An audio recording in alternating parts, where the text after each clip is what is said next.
नमस्कार। आज बात उस रहस्य की जो मुझे लगता है पिछले 70-80 सालों में हिंदुस्तान में सबसे ज़्यादा डिस्कस किए जाने वाला रहस्य है। कभी सनसनी फैलाने के लिए, कभी सीरियसली, लेकिन ये सवाल अक्सर आज भी पूछ लिया जाता है। ये सवाल अक्सर आज भी लोगों को परेशान करता है कि विमान हादसे में नेताजी की मौत हुई थी या उसके बाद भी वो जिंदा थे। सबसे पहले बात उस हादसे की कि हुआ कैसे था हादसा, उसके पीछे की ऐतिहासिक परिस्थितियां क्या थी। तो जापान ने जब द्वितीय विश्व युद्ध में सरेंडर करने का निर्णय लिया, यानी जिन फोर्सेस के साथ नेताजी लड़ रहे थे, जर्मनी और जापान, उनकी हार हो गई और जापान ने यह तय किया कि अब सरेंडर कर दिया जाएगा। तो नेताजी उस समय सिंगापुर में थे और उन्हें सबसे बड़ा डर यही था कि अगर ऐसा होता है कि अमेरिकन फोर्सेस वहां पे आती हैं, जो कि होना ही था, तो वो नेताजी को गिरफ्तार कर सकती हैं। इसीलिए जो लोग नेताजी के साथ थे, जो उनकी टीम थी, जो उनके चाहने वाले थे, उन्होंने सलाह दी कि नेताजी को वहां से निकल जाना चाहिए। काफ़ी डिस्कशन हुए और उसमें यह तय हुआ, नेताजी ने अंततः ये कहा कि मैं रूस जाना चाहता हूं, मंगोलिया के रास्ते रूस निकला जा सकता है। ये तय करने के बाद उन्होंने मेजर कियानी साहब, उनको आज़ाद हिंद फौज की कमान सौंपी, जो सोने के रूप में रखी हुई निधि थी आज़ाद हिंद फौज की, उसकी जिम्मेदारी सौंपी और साथ में उन्हें यह इंस्ट्रक्ट किया कि लक्ष्मीबाई ब्रिगेड की जो महिलाएं हैं उनको सुरक्षित रखने और उनको हिंदुस्तान पहुंचाने की व्यवस्था की जाए। और इसके बाद 16 अगस्त 1945 को 9:30 बजे वो सिंगापुर से निकले। उनके साथ में थे एस.ए. अय्यर साहब, हबीबुर रहमान साहब और प्रीतम सिंह साहब। देखिए, नेताजी के जो सेकुलर क्रेडेंशियल्स थे वो इससे ही समझ में आते हैं कि ये दोनों जो अंतिम यात्राएं उन्होंने की, उसमें अपने साथियों को उन्होंने ऐसे चुना कि एक हिंदू, एक मुसलमान और एक सिख। खैर, जब वो सिंगापुर से निकले, बैंकॉक पहुंचे 3 बजे, दोपहर में 3 बजे, शाम को 3 बजे वो बैंकॉक पहुंचे। वहां पर जो लोग थे पहले से उपलब्ध, उनसे उन्होंने विचार विमर्श किया। जर्मनी के एक इंटेलिजेंस ऑफिसर थे वाल्टर मेयर, उन्होंने और भी कई लोगों ने यह सलाह दी कि आपको रूस नहीं जाना चाहिए, वो सुरक्षित नहीं है। लेकिन नेताजी मन बना चुके थे, उनके मन में कोई योजना थी जिसकी वजह से वो रूस पहुंचना चाहते थे। 17 अगस्त को 8 बजे वो बैंकॉक से निकले साइगॉन के लिए।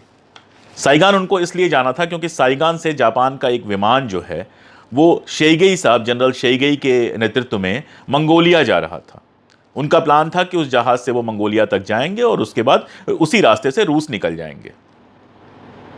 तो ये जहाज पकड़ने के लिए, उसमें एक प्रॉब्लम और हुई थी कि जापानीज जो थे उनको सिर्फ एक सीट देने की बात कर रहे थे, जबकि नेताजी और उनके साथी चाहते थे कि उनके साथ कोई एक व्यक्ति और जाए। फाइनली उन्होंने एक व्यक्ति के लिए और इजाजत दे दी, तो वो भी वहां पहुंचे। हबीबुर रहमान साहब को उन्होंने साथ ले जाना तय किया था, तो हबीबुर रहमान साहब साइगॉन पहुंचे और नेताजी सुबह 8 बजे बैंकॉक से निकले। उनके साथ थे देवनाथ दास, आबिद हसन और गुलजारा सिंह। इसके अलावा एस.ए. अय्यर भी वहां पहुंचे, प्रीतम सिंह साहब भी वहां पहुंचे। ये सारे लोग वहां पर पहुंचे। तो साइगॉन से 5:15 बजे उनकी फ्लाइट थी। जो फ्लाइट उन्होंने ली, अपने साथ, जैसा मैंने बताया, उन्होंने हबीबुर रहमान साहब को रखा था और वहां पर जो उनको विदा कहने वाले लोग थे, मैंने उनके नाम बताया आपको। एस.ए. अय्यर साहब थे, प्रीतम सिंह साहब थे, देवनाथ दास थे और आबिद हसन थे। इसी विमान की दुर्घटना हुई। यह विमान जब ईंधन लेने के लिए एक जगह उतरा और जब दोबारा वहां से उड़ने की कोशिश की विमान ने, तो बहुत जोर से आवाज हुई। सुगता बोस की किताब अगर आप पढ़ेंगे, सुगता बोस के बारे में मैंने पहले भी बताया है। वो शिशिर कुमार बोस के बेटे थे और शिशिर कुमार बोस सुभाष चंद्र बोस के भतीजे और शरद चंद्र बोस के बेटे थे। ये वही शिशिर कुमार बोस थे जिन्होंने नेताजी की तब सहायता की थी जब नेताजी कलकत्ता से निकल के, मैं कभी वो किस्सा सुनाऊंगा, अफगानिस्तान गए थे और फिर वो कैसे कैसे करके जर्मनी पहुंचे थे। तो सुगता बोस बड़े इतिहासकार हैं, उन्होंने ये पूरा किस्सा सुनाया है और उन्होंने हबीबुर रहमान के हवाले से ये बताया है कि जब विमान का हादसा होने वाला था तो उन्हें पहले तो यह लगा था कि शायद अमेरिकन फौजें आ गई हैं, वो बम्बार्डमेंट कर रही हैं, जिसकी वजह से आवाज़ उठी है। लेकिन जल्दी ही उनके समझ में आया कि विमान का प्रोपेलर टूट गया है और प्रोपेलर टूटने की वजह से विमान जो है वो बिल्कुल ज़मीन से टकराने वाला है। इसी प्रोसेस में पेट्रोल बहुत सारा जो है उड़ के आ गया नेताजी के कपड़ों पे और जब आग लगी तो नेताजी बुरी तरह से जल गए, झुलस गए उस समय हबीबुर रहमान बताते हैं कि किसी तरह से उन्होंने कहा नेताजी को, और कुछ किसी तरह से कोशिश करके सामने के रास्ते से वो लोग बाहर निकले। नेताजी बुरी तरह से जले हुए थे, वहाँ से उनको हॉस्पिटल ले जाया गया। हॉस्पिटल में उनका इलाज करने की कोशिश हुई, लेकिन ज़्यादा देर तक वो संभाल नहीं पाए और उसी इलाज के दौरान उनकी डेथ हो गई। ये हादसा था पूरा का पूरा। अगला सवाल, विवाद क्यों उठा? अगर यह हादसा था तो इसे मान लिया जाना चाहिए था, लेकिन यह विवाद क्यों उठा कि नेताजी की वास्तव में डेथ हुई है या नहीं हुई है? दरअसल अगर आप ऐसे अय्यर की किताब पढ़ेंगे तो आपको समझ में आएगा कि नेताजी की जो ही यह खबर पहुंची, ऐसे अय्यर साहब को पहले मिली, फिर बाकी लोगों को पहुंची, तो जापान में जो हिंदुस्तानी समुदाय था या आज़ाद हिंद फौज के लोग थे, पहले तो उनको ही यह भरोसा नहीं हुआ कि ऐसा हो सकता है। नेताजी ने पहले भी ऐसे कई कारनामे किए थे जब वो मौत के मुंह से बच के निकल आए थे। कई बार उन्होंने अंग्रेजी फौजों को धोखा दिया था। मैंने बताया ही कि कैसे जेल से वो भागे थे। तो सबको यह उम्मीद थी कि नेताजी शायद इस बार भी अंग्रेजों को धोखा दे रहे हैं और कहीं ना कहीं से वो बच के निकल आएंगे।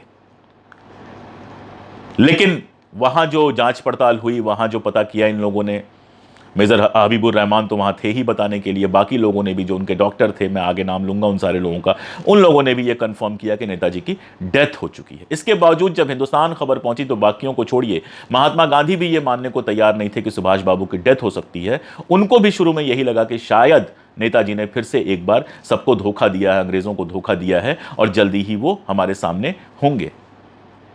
लेकिन आईएनए के सिपाही और बाकी सारे लोग, आप जानते हैं आईएनए का दिल्ली में जो ट्रायल हुआ था, उस ट्रायल के लिए जब पहुंचे और इन सारे लोगों से महात्मा गांधी की मुलाकात हुई तो उन्होंने कहा कि अब मेरे पास ये स्वीकार करने के अलावा कोई चारा नहीं है कि विमान हादसे में नेताजी नहीं रहे।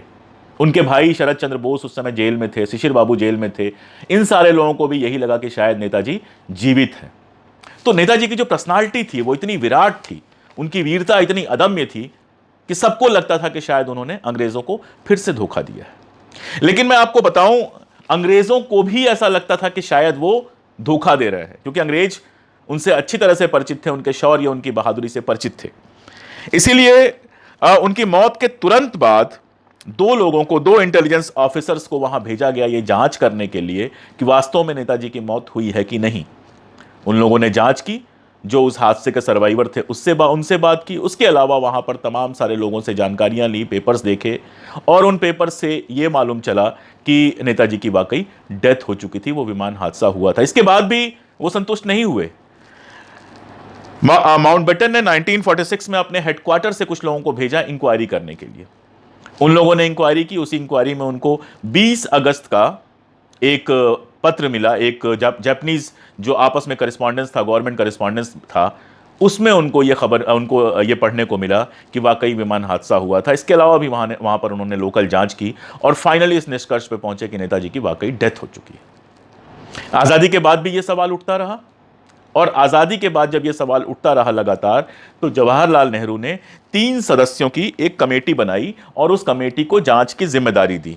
उनमें थे शाहनवाज साहब, वही शाहनवाज जिनके बारे में आप जानते हैं कि आज़ादी के बाद ट्रायल चला था, आज़ाद हिंद फौज के थे। उसके अलावा एसएन मैत्रा साहब और सुभाष चंद्र बोस के बड़े भाई सुरेश चंद्र बोस। 3 महीनों तक ये जो कमेटी थी इसने जांच की। जापान गई है, वहां पे सारे जो कागजात थे उन कागजात की जांच की।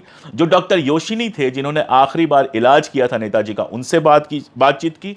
इसके अलावा एक जूची नाकामूरा थे जो नेताजी के दुभाषी और सहायक थे, उनसे बात की। ये दोनों लोग न केवल उस समय वहां उपलब्ध थे बल्कि नेताजी की अंतिम क्रिया में भी शामिल थे। और इन सारी जांच पड़ताल के बाद वो इस निष्कर्ष पे पहुंचे कि उस दुर्भाग्यजनक दिन जो हादसा हुआ था उसमें नेताजी की डेथ हो गई। लेकिन जाने क्या हुआ कि जब रिपोर्ट कंप्लीट हो गई, सबमिशन के टाइम पे थी, उस समय नेताजी के जो बड़े भाई सुरेश चंद्र बोस थे उन्होंने कुछ सवाल उठाए और वो सवाल उठा के उस कमेटी से बाहर हो गए और उन्होंने ये मानने से इनकार कर दिया कि यह कमेटी की रिपोर्ट सही है। यहीं से शुरू हुआ असली विवाद। कुछ लोगों ने यह सवाल उठाया कि आखिर ये जो 3 लोगों की कमेटी थी वो ताइपेई क्यों नहीं गई, क्योंकि यह घटना तो ताइपेई में हुई थी। तो वास्तविकता यह थी कि घटना भले ताइपेई में हुई थी, लेकिन ताइपेई उस समय जापान के आधिपत्य में था, इसलिए कोई भी कागज पत्तर जो था वो जापान के पास ही हो सकता था। इसलिए सारे आधिकारिक स्रोतों को खंगालने के लिए ये लोग जापान गए। खैर चूंकि वो रिपोर्ट अभी भी जो शाहनवाज साहब के पोते हैं आदिल साहब, उन्होंने शाहनवाज साहब की स्मृति में एक ग्रुप बनाया हुआ है, एक समूह बनाया हुआ है, नोएडा में उसका ऑफिस है और वहां पर शाहनवाज कमेटी की वो रिपोर्ट उपलब्ध है। आप अगर नेताजी पेपर्स भी देखेंगे तो उसमें भी इस रिपोर्ट का बार बार जिक्र आता है। खैर उसके जानते ही हैं आप, जब रिपोर्ट नहीं स्वीकार की गई, एक सदस्य उससे सहमत नहीं थे, तो 1970 में फिर से एक बार एक कमेटी बनाई गई। इस बार इंदिरा गांधी ने कमेटी बनाई और एक सदस्यीय कमेटी बनाई। जाने माने न्यायविद जो हैं जस्टिस जीडी खोसला को उसका सदस्य मनोनीत किया। उन्होंने भी काफी जांच पड़ताल की, जापान गए, तमाम सारे लोगों से बात की, जो भी गवाह जीवित थे उनसे बात की, कागज पत्तर खंगाले और फाइनली उन्होंने ये रिपोर्ट दी कि जो पिछली कमेटी बनी थी शाहनवाज साहब के और मैत्रा साहब और बोस साहब की जो कमेटी बनी थी, उसकी जो रिपोर्ट है वो बिल्कुल सही है और इस बात पर शक करने की कोई वजह नहीं है कि उस दिन विमान हादसा हुआ था और नेताजी की डेथ हुई थी। लेकिन हुआ क्या कि उसके बाद आप जानते हैं जनता सरकार आई 1977 में, जब तक ये रिपोर्ट आई उसके तुरंत बाद, और जनता सरकार ने इंदिरा गांधी के समय की जो रिपोर्ट थी उसको ठंडे बस्ते में डाल दिया। उस पर फिर आगे बहुत ज्यादा बातचीत नहीं हुई। आखिरी जो जांच कमेटी बनी वो जांच कमेटी बनती है 1999 में। इसको मनोज मुखर्जी साहब, जस्टिस मनोज मुखर्जी साहब की अध्यक्षता में बनाया गया। मनोज मुखर्जी साहब पहले भी लगातार कहते रहे थे कि नेताजी जो हैं वो जीवित हैं। उन्होंने भी बहुत सारी जांच पड़ताल की, सब कुछ किया और फाइनली उन्होंने रिपोर्ट दी कि इस तरह का कोई विमान हादसा हुआ ही नहीं था। इस रिपोर्ट का आधार क्या था? इस रिपोर्ट का आधार यह था कि ताइवान गवर्नमेंट ने यह कहा था कि हमारे पास किसी भी तरह का कोई कागज पत्तर इस मामले में उपलब्ध नहीं है। अब आप देखिए, मैं पहले भी बता चुका हूं कि ताइवान उस समय जापान के आधिपत्य में था, इसलिए यह संभव ही नहीं था कि ताइवान के पास कोई कागज पत्तर होते। वो कागज पत्तर जापान के पास ही हो सकते थे जो सारे के सारे इसके पहले की कमेटीज ने देखे थे। तो यह किस्सा तो रहा जांच रिपोर्टों का। अगली बात गुमनामी बाबा पे। जब मैं छोटा था तो काफी लोग कहते थे, मैंने भी सुना था कि कानपुर में कोई गुमनामी बाबा है और वो असल में सुभाष चंद्र बोस हैं। अक्सर आज भी आपको सोशल मीडिया पे गुमनामी बाबा और इस तरह की बातों का जिक्र मिल जाता होगा। तो मैं आपको बताऊं कि जस्टिस मनोज मुखर्जी जिनकी बात हुई थी, उनको भी यह लगता था कि गुमनामी बाबा सुभाष चंद्र बोस हैं।